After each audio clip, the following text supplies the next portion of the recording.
This is Critical Commentary with Maurice Williams. Today we're going to discuss the brawl that took place at UC Berkeley between TPUSA and Antifa. We'll also discuss Donald Trump versus Jasmine Crockett, and we'll respond to Nick Fuentes discussing the rift in the Republican Party.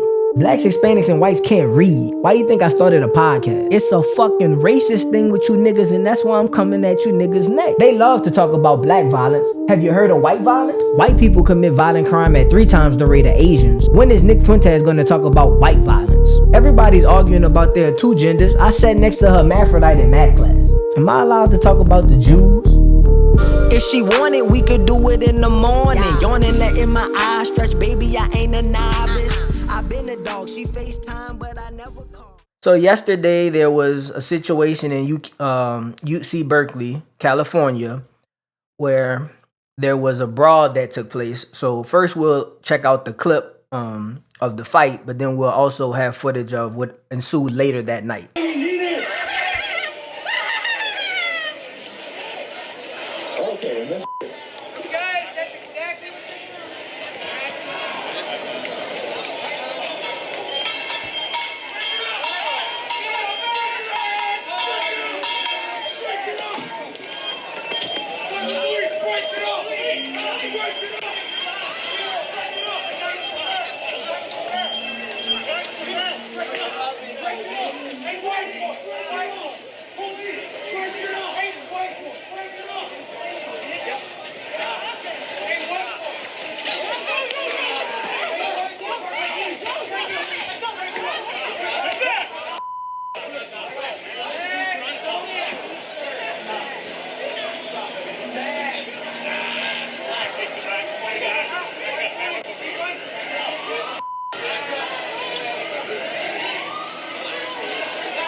So to paint a picture for you guys, TPUSA was holding an event. That's Charlie Kirk's organization. Now his wife Erica runs it. They were holding an event to add another chapter to their growing organization. And some people from the left, because Charlie's organization is Republican based, some people from the left seems like it was Antifa because they're all covered up, their faces covered up, and they were outside of the event protesting. And then some of the protesters got into it with a Charlie Kirk supporter and ended up bloodying up his face. This took place in the day. Later on, more protesters came out at night, and they surrounded the building. And more chaos ensued. So I'll show you guys a clip of that.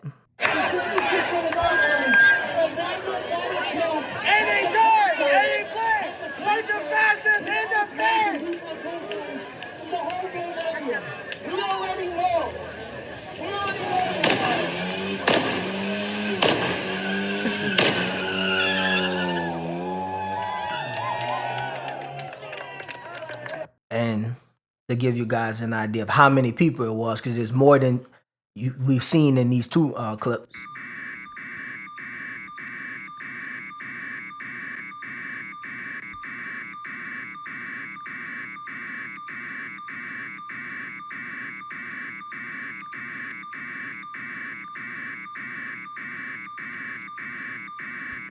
They pretty much swarmed the building, and this kind of highlights the growing tension that's happening between there's tension inside the Republican Party, but there's also tension between white liberals and white conservatives.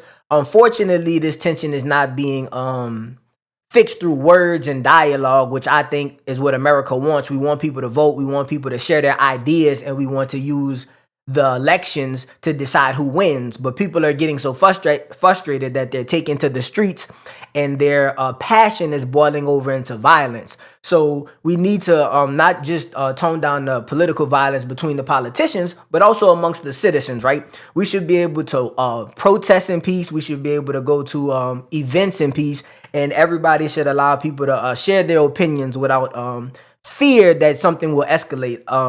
In the last clip we played, it was not a gunshot, but people there probably did not know that. It sounded like some kind of fireball or something was let off, some kind of gas or something. So at night, sometimes these riots get too violent, and if people were to bring weapons, we may have a situation like we've had in the past during the George Floyd riots, where people have been shot, killed, etc. So we don't want that. So we want to tone down the rhetoric and tone down some of the tension.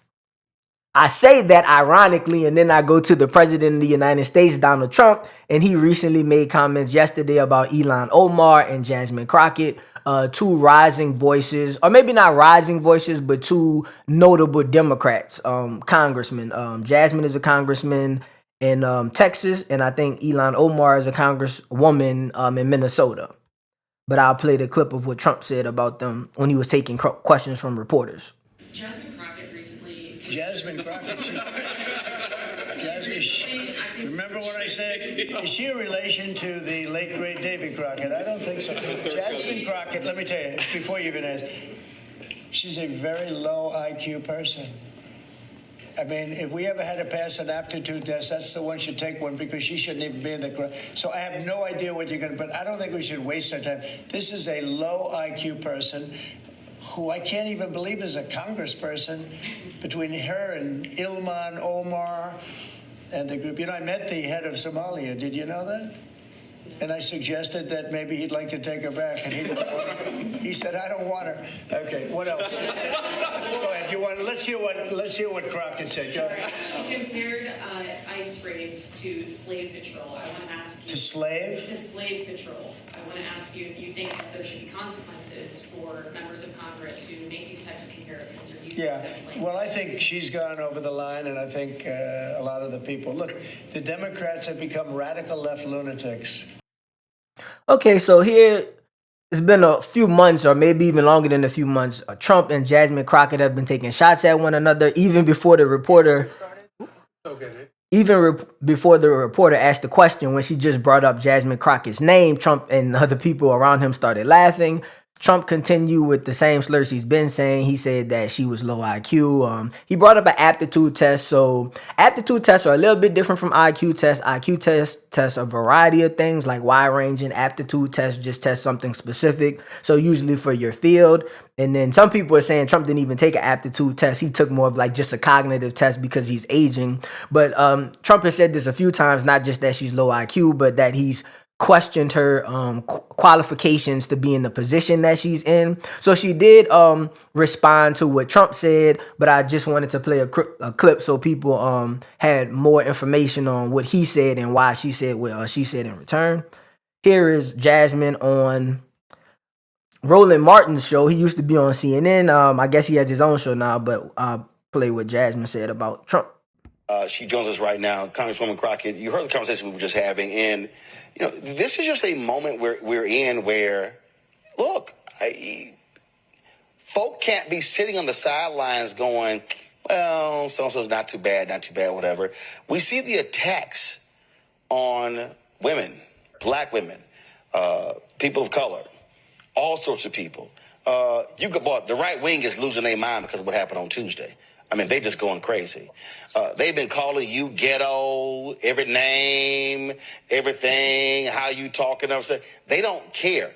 The reality is the norms of politics that were there for so long are gone. Donald Trump has said, y'all don't worry about any of that. Say and do whatever you want because I got you. Yeah, you're so right. It's interesting.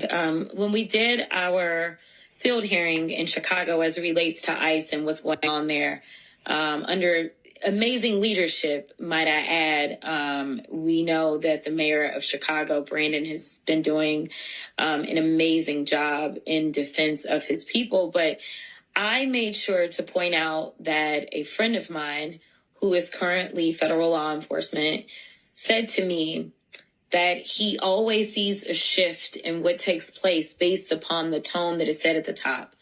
So yes, we have a thug and a criminal who is a criminal more so because of his mindset.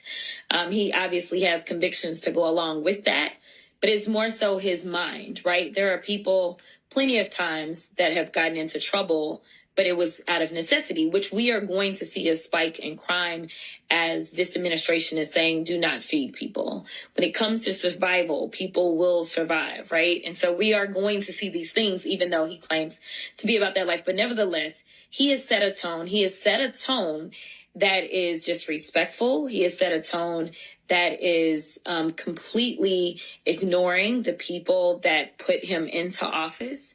And there is no coof about him. So, Okay, so there are a few things here. She discussed how Trump is a convicted felon, how Trump, in her opinion, is a thug, and some of these things that she is saying about him technically are true. He was convicted of crimes. He's somewhat ignorant sometimes in his rhetoric, and from the standpoint that he's said the F word multiple times, right? In his personal life. Well, I'm not gonna say he's ignorant because of this, but in his personal life, you know, he has had children with 3 different women, etc. So a lot of people have this narrative that Jasmine is ghetto because some of the clips that come out about her, she's using low class slang. I would also point out that Donald Trump's personal life, his behavior, if he were black, it would come across ignorant. And if a black person were acting the way Trump was acting, a lot of people would say that he was ghetto. And if they were living the lifestyle that Trump previously lived before being in office, they would say that he was ghetto. So I'm just pointing that out to say that I can see both sides. I have seen clips of Jasmine where she's talking a certain way, using certain vernacular, and it will come across as though she's ghetto in those clips. But she's also saying these same things about Trump. There are fair points to point out about both of them. From seeing this clip as well as other clips now, I knew of Jasmine Crockett, but I hadn't seen as many clips where she spoke as long. So I can see now that for sure she's where she is because she's intelligent. She knows what's going on. She knows how to speak, and she speaks. She knows how to speak and when to speak how to speak in different environments is what I'm trying to say. So she's capable of talking to a wide range of people. I would say also that Trump is intelligent too. I know a lot of people, because he speaks more straight to the point and he doesn't go as in depth with topics and details. A lot of people say he's not intelligent, but I would just point out that I think they're both intelligent, so it's kind of ridiculous what they're saying about one another, but they have different policy opinions and they have different ideas. So I really would rather, I'm not going to say they debate because, you know, she's not on Trump's level. He's the president, but I do think they should get their ideas out more because I think they both have some positive things to say. So they should both present their messages to the people and not hurl insults at one another. I guess it's entertaining for some people, but at the end of the day, I would rather hear both of them share their opinions. Trump is the president. He should be running the country, so we want to know what he's doing, and I want him to succeed, but we need him to get his administration, its policies through, and then we also need Jasmine to get out the ideas of her party so that people can decide if they want to go in a different direction. Oh, also at the end, she said coof. I mean, this is kind of random, guys, but sometimes I'll do this. So she said coof. So I'm pretty sure that comes from couth. My grandpa used to say that. So I think couth is like ignorant or not well-mannered. So she said like not coof. So that's like a double negative. And then also, I think she didn't say couth. She said coof. So coof. This happens with, like, I'll do the whole thing about a nigger and negro and all this, but couth, in Scottish, I think the term is coof. So she said coof, and then she said no coof, which is like the double negative. So I know a lot of times black people get called out for saying it ain't no and all these colloquialisms that we use where we use like double negatives. But like in Spanish and French, also in West African cultures where we come from, double negatives were standard. So I'm just bringing this up to say kind of going in defense of Jasmine again. Like, people say she's ignorant, etc. But I think it's more of a cultural thing, right? So like American English is not like British English, right? But people in America think that their English is fine. So I'm just using this to say that sometimes when Americans hear Spanish people talking, the way they talk, their colloquialisms, their influctuations on certain words of black people, they'll say that people are ignorant, but really what it is you don't know the culture, you don't know the people, right? These people have a history, and there's a way they talk, and there's a way they break things down. So I just think this kind of does tie into Trump and Jasmine in a way. I think that if people would listen more, they might find that there's more agreement, and there's more intelligence, and there's more logic in what other people are saying. You just have to give them a chance. But I'll move on to Nick. Oh, I tie so many things in together. I'm going to move on to Nick and try to take my advice and not just be upset. Because sometimes I see his clips, guys, and I go off. But let's see what he's talking about, because there have been a few times he surprised me, and I agreed with him. So let's read what this one is about first. While the Democrats and Republicans acted out their political theater, a real revolution was happening inside the GOP. Okay, I won't read the quote.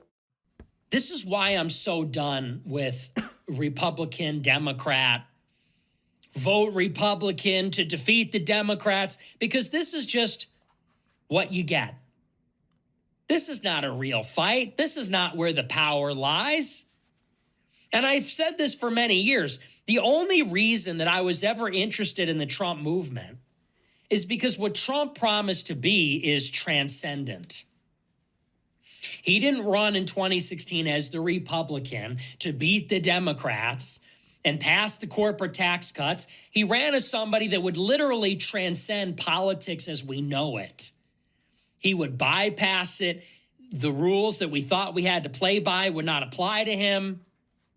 We thought we were voting for a truly revolutionary, transformative, transcendent figure who would defy the establishments of both party, break the logjam, fix America. And when that didn't happen, I decided I was out. Because this is what politics looks like without a Trump movement, without a Trump-like figure. You get Republicans and Democrats bickering over this sort of stuff. And by the way, I'm sure that eventually Republicans are going to bail out Obamacare anyway. This is good for their voters anyway. Who's going to lose their coverage? Who is going to be hurt by the subsidies? It's going to be a lot of Republican voters. So Republicans are probably going to do it anyway. The point is, it's all posturing, it's all maneuvering, and it's all fake. It's all for elections. It's like a game of musical chairs. And this is where you really look at this stuff and go, this is just even a waste of time to talk about. This is why I don't cover this kind of stuff on my show, because while this was happening, something revolutionary was actually happening inside the GOP. It is actually bigger than the government shutdown that Tucker had me on the show. And that's not delusions of grandeur. That's to say that if there is a convulsion in a major party, if there's a major revolt in one of the major parties against one of the special interests, defying how politics works, that actually gives me more hope. That's actually something real. I view that as progress as opposed to this nonsense. And how much coverage of the government shutdown was there on Fox News and every other platform? This cottage industry, you have a class of people that are employed to give opinions about this. Analysts and, other assorted cocksuckers go on Fox News for 40 days. On the morning show, the daytime show, the nighttime show, and they say, this is nonsense. And that's just a little taste of these are the two worlds that we're living in. One way of looking at politics, as I've said from the beginning, is hardball, power politics, transcendent, media market. We want our people to get in there and make a difference. We want our people with their radical opinions to get in there. We want to shift the Overton window. We want to make things acceptable. We want to move the institutions. We want to write the policy. That's politics. That's one world. The other world is vote Republican or the Democrats are going to. It's like, that's just not reality. Okay, guys, this is probably my most favorite Nick clip so far. 2 points I want to get to. He's saying that the Republican Democrats back and forth is basically ridiculous. It's a waste of time. I agree with him there. You got special interests paying both groups. Some people say it's Israel is the special interest on both sides, but you got different interest groups paying the Republicans, paying the Democrats to do things for their interests, and they're not doing stuff for the American people. So I agree with Nick. It's basically a waste of time, regardless that people are going to keep their insurance, people are going to keep their food stamps, etc., because the politicians need that. Otherwise, they would be taken out of office. So Nick even also made the point that it's Republicans who would, well, not just Republicans, but many Republicans will lose their health care. So he's basically saying either side has to make sure that the health care is kept because people across political aisles need health care, and across political aisles people use food stamps. So therefore the argument is null and void, and it's illogical, and it's not truthful, because either way it goes, the same result is going to happen. Now the second point of what Nick said was he was sort of gleeful about this, it seemed to me, is there's a rift between the Republicans, the alt-right, and the moderate Republicans. And Nick is saying he supported Trump because when Trump ran, and a lot of people said this, I noticed it myself, because a lot of black people at first were saying, oh, Trump's a Republican, he's racist. And I always said, well, if you listen to what he's saying, he's not really fitting into the normal Republican bubble, but obviously he didn't fit into the Democrat bubble either. He was more talking about the forgotten man, the forgotten poor people, and just the American person who's not necessarily living in the cities doing well, whether they're in rural America or they're also poor in other inner cities. Trump was just trying to forge like a new attitude, putting America first. He was going to fix a lot of the problems that Washington and, like Nick is saying, the left and the right, no matter who's in office, the American people are somewhat losing. And that's what Trump initially was running on, being able to fix that. So I didn't vote for Trump the first time, but I did see what he was saying. And I also thought Bernie Sanders was saying something similar on the left. So Nick is saying that in that same vein, he's looking for, whether you want to call it a third party or not, he's just looking for new ideas to fix the actual problems. I 100% agree with Nick on this. We need to get outside of just this group is correct, this group is wrong. Now, I think both sides have good things that they're saying, and people who vote for both sides have good ideas. And I would like them to put both of, like, the things that are good, I would like them to put them together. And then the things that I believe are bad, I think they should not use them. So my thing would be creating a third party that's encompassing and taking the good from one and getting rid of the negatives. Now, what Nick is saying, I think I shouldn't read into what he's saying, is he has his own ideas and ideologies, and people who are, support him, who are predominantly on the right, they want their policies implemented. So I don't think I agree with what he's trying to do specifically, but I do agree with the fact that we need more ideas out there. So I'll go on to the next clip, but I just wanted to state that because I know a lot of people are seeing these clips from me and Nick. When he's talking about race, I'm coming at him. But guys, I hear him out. Like, we've done so many clips on him now that I can pretty much say that maybe this is still not good. Maybe like 20% of what he says I might, agree with. He's knowledgeable about Israel. He has some fair criticisms about black, brown people, women, etc. A gang is so much stuff about them, that so many things about his takes that I don't like. I wouldn't say we're 50-50. I would still say that for the most part, I don't stand for what he stands for. But again, people, if you want to check him out, you can follow the Fuentes updates, or you could just follow him on X. He's banned from the other socials, and I'll go to the next clip. Hopefully I didn't speak too soon. Hopefully he didn't piss me off in this one. Jewish people are blood and soil nationalists for Israel, but then they come to America. Coming to America with Eddie Murphy. All right. I shouldn't read the clip. Problem. Let's spell out the problem very simply. For the Jews, they are blood and soil nationalists. It has to be Jews by blood in Israel, that plot of land. God gave it to them. And God help anybody that gets in the way. What does it mean to be Jewish? It means to have a Jewish mother. They're Jewish by birth, by blood, by genetics. According to Jewish law, you are Jewish if your mother is Jewish, and this goes all the way back to Adam and Eve, they believe. Goes right to the beginning. They believe in blood and soil nationalism in Israel. In order to secure citizenship, all you have to do is prove you're ethnically Jewish on a DNA test. It's called birthright. It's your birthright to live there.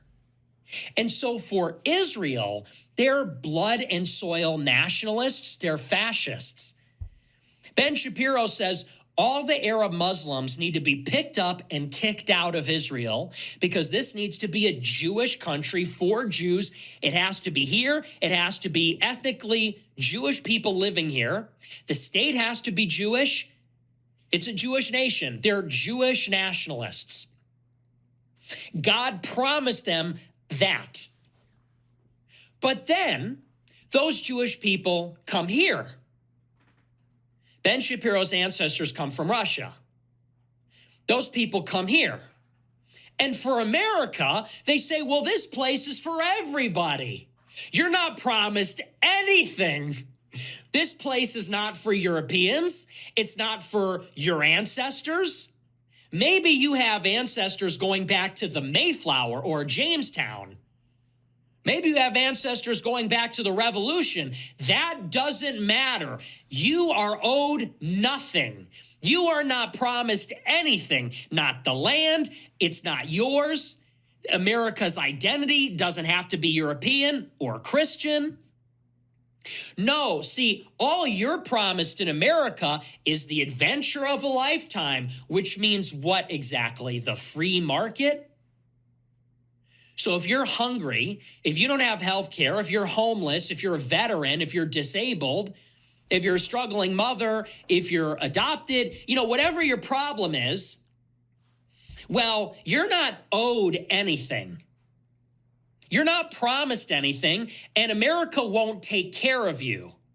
Because America isn't a community. It's not even really a nation. America's just a big jurisdiction where we all agree on the value of the US dollar.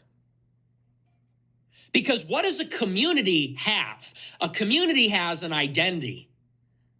A community is coherent. There's a sense of family, familiarity. There is actually a sense of shared heritage, culture, religion, values. So let's get this straight. In Israel, they have free health care. In Israel, they're promised the land. Who? The Jews. Who is promised refuge and a home and opportunity and healthcare and security and prosperity and defense and a way of life and community? Jews are. They're promised a real nation. But Jews come to America and they say America isn't a nation. America isn't a community. It has no shared values, religion, identity, culture, anything. And you're not owed anything and you're not promised anything. If you can't afford a house, well, hey, man, buy a train ticket. Like a bum. Buy a train ticket or a bus ticket like a tramp. Because the government won't look out for you. The community won't look out for you. There isn't a community. This is just a place where we buy and sell. This is just some marketplace. That's the problem that people have. Blood and soil for me, open borders for thee. Blood and soil, fascist, Jewish nationalism for Israel, but for America, refugees welcome. Open borders. Right? The best and brightest, multiracial, working class populism, colorblind meritocracy, whatever you want to say about it, that's what it's going to be for America. Okay, guys, it was a lot for me to listen to. It's going to be a few topics I touch on, and hopefully I don't rant for too long, guys. Okay, first he called them the Jews. He was discussing Ben Shapiro's beliefs on Israel and Jewish people. He said that Ben Shapiro believes that the Arabs should not live in Israel. I'm not sure if that's true, but I'll look into that. It sounds like something Ben Shapiro would say, though. I would say that who he is calling the Jews, I refer to them as Zionists because those are Jewish people who believe in a Zionist state. So their thing is that they're saying that the God was promised to them in the Bible and that anybody who's Jewish should be able to have the land, despite the fact that there are Muslims and people who are from the Middle East and from that land natively who live there. They're saying regardless of that, they should be allowed to take the land, whether through force or having the people removed through some other means. I don't agree with that. Well, and I'm going to touch on another point as well, but I don't agree with that form of Zionism. I do understand that this land is important to Christians, Muslims, and Jewish people. They all come from Abrahamic faiths. They have a history. Their religion has a history in that region. So I would like the region to be open to Christians, Muslims, Jews, as well as atheists as well, because I'm a Christian and I believe that Jesus was open to all people. And I believe the way to convert people or to get people to know Jesus would be to be kind to them and loving and open to them, not to like cast them away and talk about them as some people do. Now I wanted to touch on this thing where he said there's a birthright thing. So they try to use DNA, right? So he's saying that a person is Jewish, not from marrying into a Jewish family, but because their mother is Jewish. And what I want to touch on with that in the DNA is, I don't even think they're still doing that DNA testing, because now that we're able to do DNA testing, it's going to come out that the people who are native to the land are the Semites and the people of Arab descent who are like from Syria, some from Syria, some from Egypt, some from Jordan, some from I think Iran as well. So people in the kind of not Mesopotamia per se, but just that Middle Eastern region. Those are the people who have always been there. They have certain phenotypes and genotype, etc. So they look not one way, but they share features of people who are currently in Jordan, currently in Egypt, currently in Syria as well. It's not just a skin tone. I mean, there are brown people, but there are also people who would, look similar to somebody from Turkey who are white. So it's not a racial thing, but they do carry certain genetics, certain phenotypes, etc., hairstyles, nose, feet, various physical features as well as other genetic traits. Now, the reason why I'm saying again that they don't do it is because maybe, yes, the Ashkenazi Jews do have some genetic traits in common with people from the Middle East, but it would also show that the people from the Middle East really are from the Middle East. So that's why I just kind of jumped out of my seat when they said they were doing genetic testing. I said, that's not going to help the Jewish people. That's going to help the people in Gaza because the DNA is going to say the Gazans are from this area.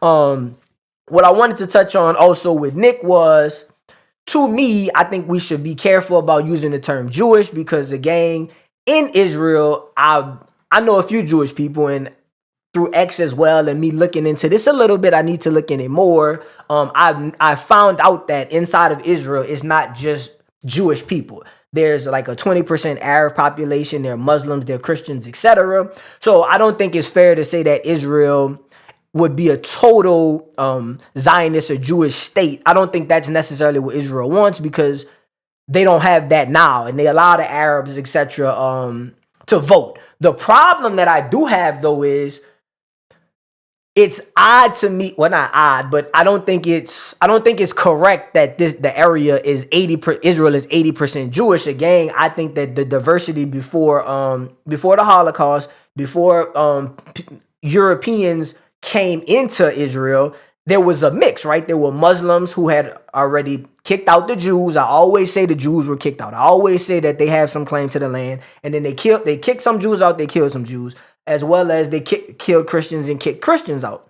So before the Europeans came back, the area had Muslims. So I just think it's wrong. I thought it was wrong for the Muslims to kick the Ashkenazi Jews out, but I also thought it was wrong for the Ashkenazi Jews to come back and kick the Muslims out. So I think that the problem with what Nick is saying in terms of with Israel is that he always paints the Jews from a negative standpoint of either the Zionists who want a Zionist state with no other ethnicities. Because what he's saying has some credence. There are some Zionists who do want that, and they want that for Israel, but they don't want it for other nations. So he's not lying. He's just focusing on that one aspect. And I don't support them. And then also times Nick focuses on the Zionists who are like behind the media, and he tries to say that, well, these rich, powerful Jews represent the Jewish people. I just like to separate it and make sure it's clear that it's more so a certain faction inside of the Jewish population is behaving this way, not all Jews. The other point I wanted to touch on was all of these criticisms that Nick has of what Israel's trying to do.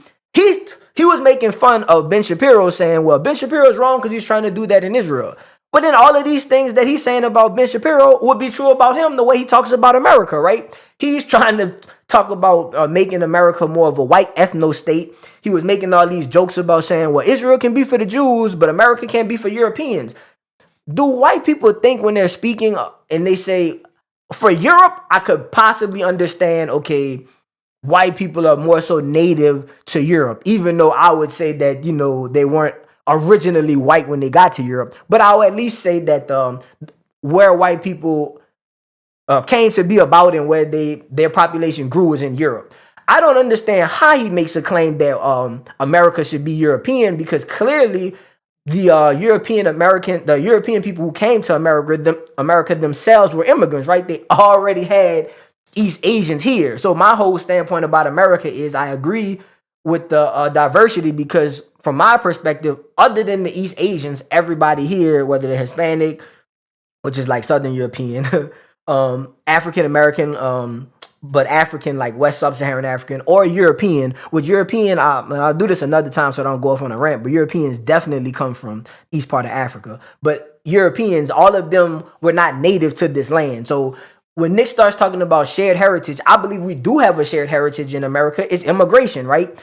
Nick seems to think it's fine for any European immigrants to come. Not any, but like if you're Spanish, French, German, etc. As long as you speak English, if you're white, you can share in the American heritage. But what I don't understand is why couldn't other people like African Americans or Indians, if they choose to speak American and believe in democracy and the rule of law we have here, etc., and buy into the American values we have of family, diversity, just a multitude of things that are I would consider American values. Football, for example, right? Everybody else plays soccer. Football, that's just a lighthearted one. No matter what your ethnicity is, if you buy into the American values, I believe you should be American and can be American. Whereas I feel that Nick is trying to highlight whites should be American, and I would say we've seen this from people, Ann Coulter and other people on Fox, where they've said things about Vivek, right? Vivek Ramaswamy was a Republican who I actually liked, right? I thought he was kind of similar to a libertarian to me. Thomas Massey is like that. There are people who just believe in what the founders set up. Of course, they accept the 14th Amendment, 19th Amendment, etc., so women can vote, so blacks can be free. But basically, they try to follow the Constitution and follow the framework that everybody's equal. Everybody should have a fair chance at equal opportunity. So I believe in those things, and I believe that does not tie into Europeans or Western values. That's really not gonna say my only criticism, but one of my main criticisms with like the Groypers and the alt-right is that they have good principles, but they want to tie those principles down to white people, white men, white Christian men, right? Like Nick is saying there should be a Christian religion, but then again, like I said last episode, he doesn't talk about how the founders purposefully set up a separation of powers. My thing is that I just think Nick is a very smart person. I think many of the Groypers are probably intelligent too. You guys must see some of the fallacies in your argument, right? You say people aren't listening to you. You say people are coming at you guys. I don't know if you guys are going to listen, but like, I can't speak for everybody else. I can't speak for the blacks. I can't speak for the women. I can't speak for the liberals. I'm not none of those things, you know. But for me, I'll say I'm willing to listen to you guys. I'm willing to talk to you guys because it's obviously a lot of you based upon the energy that Nick has, right? It's a lot of you guys, and you guys have important and insightful things to say. Many of you are knowledgeable and know history of a vast array of things, not just Israel, but like American history, government, politics, etc. You know how things work, even socioeconomics. I think that instead of you guys seeing yourselves as outsiders, which I mean, I guess you are because people have put you guys on as the fringe, I would say if you guys are willing to come to the table, me for sure, I will listen to you guys. I try to tell people some of you guys' opinions, etc., about family, patriarchy, etc. I just don't think you guys are in the fringe, but I think that though you're in the fringe, some of your ideas should be discussed more in the mainstream. That's why I don't call for the canceling of people like Nick Fuentes. I don't call for the canceling of Myron Gaines necessarily, even though I don't like some of the things he says, Lily Gaddis, etc. I do think that, and maybe this is happening since Nick is getting platformed by the larger people. Maybe we will have these conversations. So for that, I mean, this is gonna sound weird, but I appreciate. I'm like thankful and appreciative of what the Groyper movement has done in terms of like being so large that they can't be ignored, and now we have to have some of the difficult conversations, right? So I don't agree with you niggas. To be clear, I don't agree with everything you niggas are saying, but I wanted to have the conversation. Me by myself, I couldn't bring it to the forefront of America, so we needed other people to do that. And you guys, though you're being talked about, you guys are the ones bringing a lot of the tough conversations about Israel, about blacks, etc., women. You know, you guys are bringing a lot of these tough conversations to the table. So just wanted to shout you guys out for that. Consider that next time y'all get in my comments, because as you guys see, if y'all talk bad about me, I'll flame you. But if you guys are nice, I will continue to be nice to you as well. Now I'll go into the comments. Oh, this whole episode has been me kind of saying one thing and hoping that the next thing I go to is not the opposite. So let's see what these comments say. Nick Fuentes, dear black people, who knows we gonna get. Jord _ The whole point of this video is at 4 minutes. That's what Nick is getting at the whole time. You keep taking everything he says to heart like it's about you and trying to find a comparison in the fucked white people in the world. Only reason I'm comparing it, when someone says like talks about the blacks, most people are gonna think a gang, if it doesn't encompass every black, they're gonna think it encompasses most blacks, right? Because if if it's only accurate about a minority of blacks, why are you describing it and calling it black, right? So like I'll use white liberals. A lot of Republicans, a lot of conservatives think the policies of the white liberals are bad. They think they're part of Antifa. They think they're destroying the cities. They think they're committing violence, assassinating people, etc. When these white people do these things, I don't hear Nick and other white people calling it out saying that's white culture. But everything I just named was being perpetrated by whites. Again, something like child pornography. Child pornography. All of these things are being perpetrated by whites. I don't hear a single person on the right saying that's white culture. They'll say it's liberal culture. See what I'm saying? So they will separate the negative things from white people from white culture. So that's all I'm trying to do, was trying to do in my response to Nick and my responses to people like Emily Saves America or Elijah Schaefer, etc. I'm just trying to say we got to be fair. If the negative things about black people represent our culture, then the negative things about white people represent their culture. But if for white people we're going to say the good things represent their culture, then we're going to have to start saying that the good things about black people represent the black culture. That's all. Go to the next one. Lily Gaddis, the blackface bimbo reaction. Well, I don't know if it's reaction, but this is from Kenneth Michelle 6226. She wants to get laid by a black man, believe it or not. No comment. I wish some black stud would lay. Oh, man, I don't know if I'm getting in trouble for saying this. Lay some pipe on her, and I bet she will change her tune. Not your country. Yeah, I can't comment on this, man, but that is funny. I can't comment on it, but it's funny. I'll read two more for you guys. This from Nick Fuentes celebrates the Republican establishment. Is terrified. Obviously, he wasn't celebrating the Republican establishment. This is from Waffle 3632. The issue you may fail to realize is that you will never have a third party gain traction in the U.S. because both sides see it as a means to take away votes. The second part is true. I'll comment on the third part in a second. Also, if you want to get politicians to focus more on the issues Americans face, then AIPAC and all Israel-aligned PACs must go. Your vote policy PACs choose what policy gets passed. Okay, Trump, as Nick said earlier in the episode, one of the clips we responded to, Trump ran as like an outsider. So you can have somebody who has outsider ideas run through one of the political parties. So as long as they stay true to their beliefs, their ideas, and as long as they have the energy and they have enough of a base, right? Trump's base was stronger than the prior Republican base. That's why the Republican Party, turned into MAGA, right? So it's not so much that you can't do it. You just have to be a strong enough figure that your base can compete with the larger American population who only sees Democrats and Republicans. It's really up to us, guys. If we stop voting like Democrat down the line and Republican down the line, and we actually pay attention to what each candidate is saying, and we vote for candidates who align with us regardless of their party, the political system, it'll have to change because they won't be able to get away as the politicians are now and just be lazy and say, well, we're just going to spend all our money on the Republican ticket or all our money on the Democrats.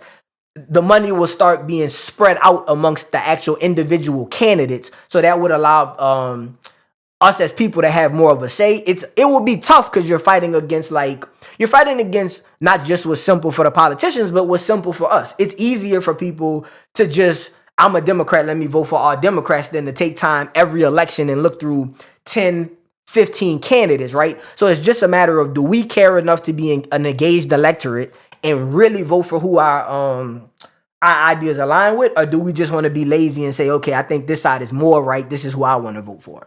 And then yes, in terms, I'll give one more comment, but in terms of what you were saying about AIPAC, there are many PACs. So you say get rid of the PACs. Yes, if you get rid of the PACs, the lobbyists who are spending money to get their agenda pushed, right? They pay the politicians, and then the politicians say what the lobbyists want, and the politicians carry out the laws of the people who are paying them. So we, as citizens, we put money into the campaigns, but also the lobbyists probably put in more, right? So the lobbyists are getting a louder say than the American people. That's why whether it's Israel, Qatar, etc., they're able to have so much influence. They're the ones putting up the money, and the politicians are answering to the donors because that's who keeps them in office. We do with the votes, but more so the money that allows them to be seen, because the money they get, they use to make their brand stronger.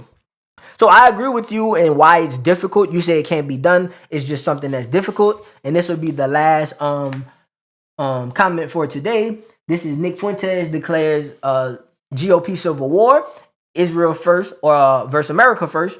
I don't love all of Nick's views, but I'm siding with him any day over the disgusting Zionists neocons who led us into war after bankrupting the U.S. censor us and make our lives harder, right? So like, I don't want to fuck with either one of them necessarily. Like, I only like about 20% of what Nick says, so I'm not really with the Groypers, but then I'm not with the Zionists either. So I just feel like I don't fit with either group. So I guess for this, I'm more neutral. I can listen to both points, see what they're saying, definitely see so much Israeli influence. We have dual citizenship. Not just citizens, but the politicians will have dual citizenship in the gang. I guess I should look into this, guys, but I don't know of other I don't know of politicians to have dual citizenship anywhere but Israel, and it's a few politicians who have dual citizenship with Israel. So there's definitely like a strong alliance with America and Israel, and it's very possible, like Nick is saying, that Israel is taking advantage of that. So it's something that Americans are seeing, at least with the younger generation on both sides, right? So I see why Ben Shapiro is all fucked up and why Mark Levin and all them screaming and hollering. You niggas fucked up, you got caught, right? So people are now seeing that there's like a strong alliance, and everything else in America, like Nick just said in the clip, is supposed to be colorblind, religious blind, gender blind, etc. So our relationships with other nations should be, I don't know what you would call it, but we shouldn't have a favorite. We shouldn't have this one group that no matter what they do, we can hardly chastise them, and all we can do is ask them to stop. Like, we can tell Israel no, but for the most part, we tell them yes, we back them. We don't push, we push against Israel a little bit through conversation, but we never condemn them on the national stage, in the UN, etc. We never stop giving them money. They're just the one nation. Europe, we stopped with the NATO. Trump was like, well, we're not going to put up money. We're not going to send troops. He did that, and now the Europeans stepped up. He can do that to Israel, right? He can take money away from Israel. They can take away troops. They can take away military assets, and they can have Israel have stopped the war in Gaza earlier. They could have Israel not bomb certain people. But the only way we can do it is if we apply the same pressure that we apply to North Korea, China with the sanctions, Russia with the sanctions, etc. America never does this for Israel. So at the end of the day, no matter how much I want to be fair to Israel and the Zionists, etc., no matter how fair I want to be to people, the extreme Zionists I don't like, but I don't have a problem with Jews and not everybody in Israel. But with me saying that, still, we have too strong of a connection with Israel. It has to be addressed by somebody. Nick's leading the forefront. So for now, he's got the juice and the steam. We'll just see what the American people decide. So sorry about the rants, guys, but I just had to let some of those thoughts off. If you like this episode, of course, subscribe. Share it with your family and friends, guys. A lot of people have been commenting. Again, not only am I reading the comments in the show, I'm taking, time out responding. And people are responding back. So now it's not just they respond. I respond to them and now they talk. So we got like a bunch of different conversations going, guys. So if you know other people, like friends who are like interested in this stuff and are knowledgeable about it, share it with them. Tell them I'm interested in, finding out what's going on in their neck of the woods. Appalachia been coming at me, right? They want me to cover nicer things and better things about Appalachia. I'm sure it's quiet. I'm sure it's peaceful. I'm sure it's quaint, friendly, kind of like the South. Like, so I don't think Appalachia is a mess, guys. I'm going to try to stop just talking about Appalachia. I'll talk about the white violence in the major American cities. I just picked Appalachia because, y'all, there's a lot of whites in Appalachia, so I was just picking on that area to say there was bad around whites. But there's bad around whites in the city, so I'm going to take my foot off Appalachia's neck a little bit, guys. So peace, talk to you guys tomorrow. If you like this video, please smash the like button, comment, and subscribe. New shows airing Monday through Thursday.